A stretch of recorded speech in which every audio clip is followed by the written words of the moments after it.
Monsieur le Président de la République, je voudrais simplement terminer par un constat et puis peut-être par m'interroger à haute voix comme s'interrogent beaucoup de Gabonaises et de Gabonais et l'ensemble du corps social.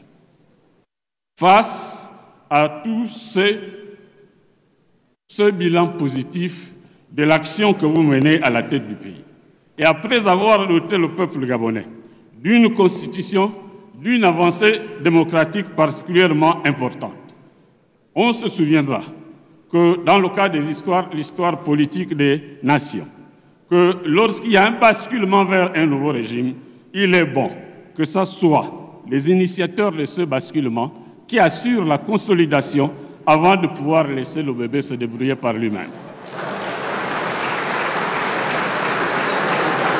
C'est pourquoi, Monsieur le Président de la République, à rebours de ceux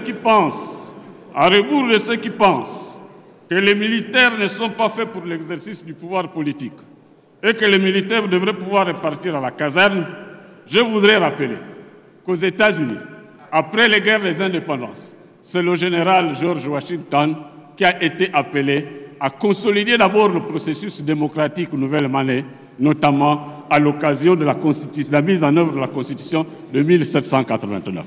Plus proche de nous, géographiquement et historiquement, il y a aussi un général, et comme par hasard, général de brigade.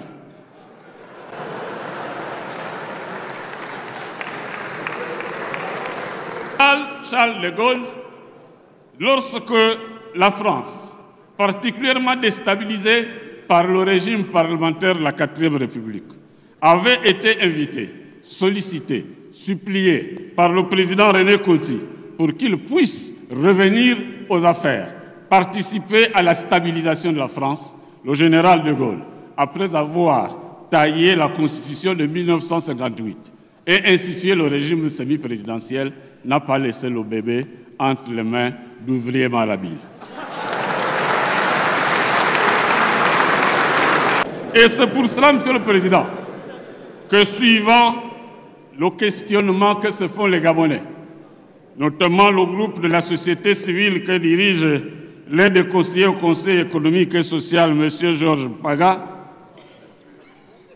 nous nous posons la question, Monsieur le Président. Vous avez posé au peuple gabonais la question de dire oui ou non à la Constitution de la Libération. Le peuple gabonais a répondu massivement par un oui. Et le peuple gabonais se pose la question. Est-ce que si on pose une question au président Brice Clotaire Oligui Nguema, est-ce qu'il nous répondra-t-il aussi par un oui ou bien par un non? Excellences, Monsieur le Président de la République, Madame la Première Dame, bonne et heureuse année 2025. Je vous remercie.